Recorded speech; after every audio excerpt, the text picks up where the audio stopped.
Sophie Cunningham sat down with On3 Sports and gave fans an inside look at what's coming with the Indiana Fever. She broke down their high-energy, run-and-gun offensive style, emphasizing how fast and aggressive they're planning to play. With Caitlin Clark at the helm and a roster built to push the pace, Cunningham expects nonstop action and plenty of scoring. But the wildest part? She found out about her trade in the most unexpected way, while chilling poolside. One moment, she's soaking up the sun, and the next, her phone's blowing up with the news that she's heading to Indiana. Talk about a trade notification with a view. The debate around the Indiana Fever's 41 nationally televised games has been nonstop. But another storyline that shouldn't be overlooked is Sydney Carlson joining the team. I see her as a unique bridge between the old guard and the new guard.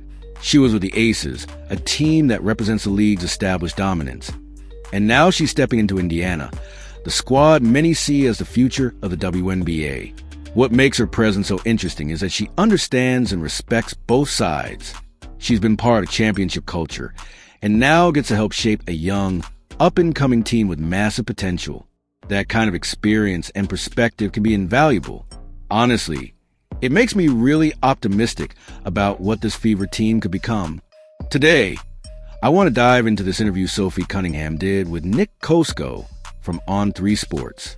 There are some fun moments, but also some really interesting points that got me thinking, especially when she talked about Caitlin Clark's elite passing ability and how it brings something completely different to the Indiana Fever. It's a style that doesn't quite fit the traditional WNBA mold, and it made me wonder, how are teams going to adjust defensively next season? First, let's check out a bit of the clip, and then I'll break down some examples from last season where Clark was constantly double-teamed, leaving her teammates wide open. But now, with a roster full of elite shooters, I think teams are going to have to rethink their entire defensive approach. I like that you mentioned the high IQ type of basketball. Now you're more known as a shooter, but have you developed? Is there a certain part of your game that you've really honed in on and really tried to develop, maybe in terms of the basketball IQ, or maybe something off the court that's led to more on the court success? Yeah, I think in my college I only had one. In my college career, I was a high IQ player. I had the ball in my hands a lot. I was coming off pick and rolls. I was doing the motion offense. And I think when you get drafted out here to Phoenix, is a little bit more one-on-one ball. And that's no one's fault. When you have Diana Taurasi and you have Brittany Griner, that's the way they play. And so I think that I kind of got used to just being a shooter. Where, in Indiana, it's more my style play. It's back to motion offense. It's back to run and gun. It's getting to the paint, kick and shoot. And so I still feel like I have that in my bag, and I'm excited to kind of showcase that this year. We all know Caitlin Clark for her deep logo threes. She gets compared to Steph Curry all the time. But what I don't think people fully grasped, at least outside of hardcore Iowa fans, was just how elite her passing ability is. In the WNBA, she was initially recognized as a pass-first player. So teams came in with a game plan to stop a high-volume three-point shooter. That meant constant double teams, triple teams, and full court pressure. But instead of shutting her down, all that defensive attention just unlocked another level of her game. Her ability to dish out assists like they were second nature. Now, it's no secret anymore. You can't just throw extra defenders at Caitlin Clark and expect that to work because she has elite court vision. She sees the game in real time, processes it instantly, and makes the right play. And that brings us to the New York Liberty. Right now, they're arguably the scariest team in the WNBA. With the addition of Marine Johannes, they've got the deepest bench in the league, hands down. But what they don't have is this full-speed, motion-heavy, run-and-gun transition offense that the Fever are building. And that's the key, because when a team thrives in transition, it's almost impossible to game plan against. You don't know when the break is going to start. You don't know who you'll need to cover in the moment. And you don't have time to set up your defense. That's where Caitlin Clark shines. She can grab a rebound, scan the floor in a split second, and make the perfect pass. Whether the cross-court dime, a thread-the-needle assist, or a quick outlet to a shooter. And if you go back and watch how teams like the Liberty defended her last season, they were sending extra defenders at her and leaving players open.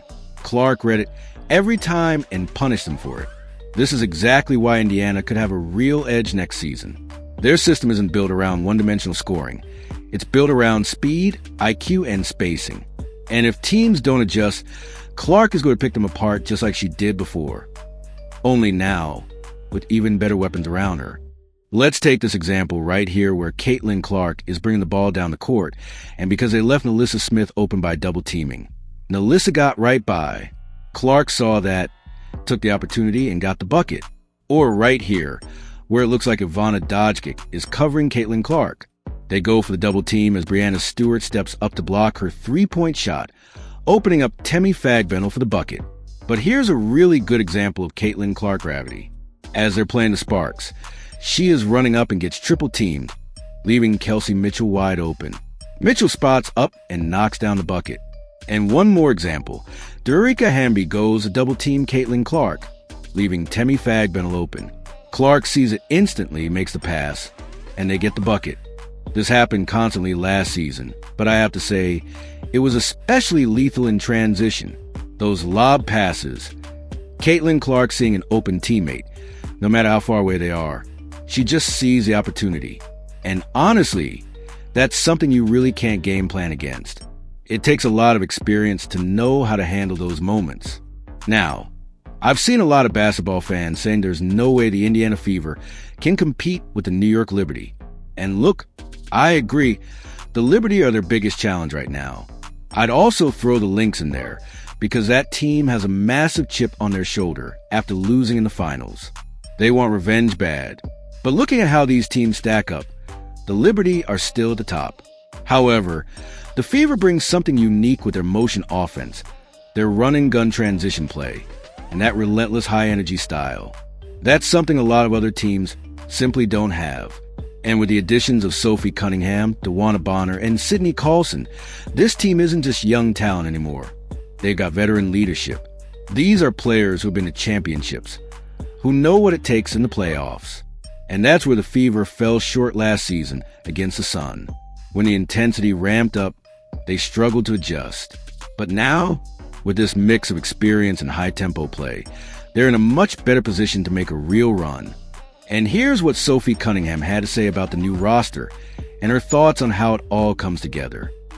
You know what? I think our league is all about experience, especially when you get into the playoff runs. You can be the hottest team, but if you don't have that experience in the playoffs, you normally don't make it very far. And so I think that our management, our front office, they did a wonderful job of, having all these young bucks who are hungry for wins, who are willing to do whatever it takes to get those wins. And then you bring in, I totally forgot Sydney Colson, she has championships under her belt. You have DeWanna Bonner, who has championships under her belt. Aaliyah Boston, who has championships in the college, which still matters, right? So you kind of know what that feels like. But I do think when you have that experience and that leadership with kind of the young bucks, I think it's just a great combination for success. She basically echoed the same point about the importance of veteran leadership. And let's be real, the New York Liberty just added Natasha Cloud, an elite facilitator who also brings serious defensive energy at her position. Then there's Maureen Johannes. Her game is straight up electrifying. The no-look passes, the off-balance, one-leg threes. She's a walking highlight reel. I'm pretty sure she'll be coming off the bench. But honestly, it depends on how the team meshes next season and how they lock in their starting five. Same goes for Leonie Fiebig. She has the talent to start, but she'll likely be a key piece off the bench. And that's what makes the Liberty so dangerous. Their bench could be a starting lineup on most teams. They're stacked. But don't count out the Indiana Fever. With their fast-paced motion offense and run-and-gun transition game, they have a play style that could genuinely challenge New York. This matchup is going to be must-watch basketball. This is just a fun little detail, but they actually talked about her reaction to getting traded to Indiana, and apparently she was poolside when she got the call. I was kind of actually just sitting out here by the pool and got a phone call that I got traded to Indy. And I'm not going to lie, I was stoked. I was super, super excited. I think that's one of the hottest teams in the whole world right now. And so just to kind of have all those eyes on you, not only, to elevate your game, but also off-court opportunities. So she was absolutely stoked, which, by the way, is one of her favorite words, and honestly one of mine too, so I get it. But she also understands the brand impact this move is going to have on her. She's always been a big supporter of Caitlin Clark, and I think she recognized that being vocal about that could open up more opportunities for endorsements. And as it turns out, She just got traded to the hottest team in the league. Her words, not mine. But to wrap this up, I want to circle back to how teams are going to defend the Indiana Fever this season. Because honestly, it's a real conundrum. If you leave Caitlin Clark open, she can take a defender one-on-one and blow past them. Because, let's be real, she loves to sprint. But if you double team her, you know she's going to pick apart the defense and find the open teammate. So I'll throw it to you guys. What do you think is the best strategy for teams trying to slow down the Fever this season? Let me know. If you've made it this far and are enjoying the video, don't forget to like, subscribe, and turn on all notifications. We know watching this video takes some of your time, and we appreciate you.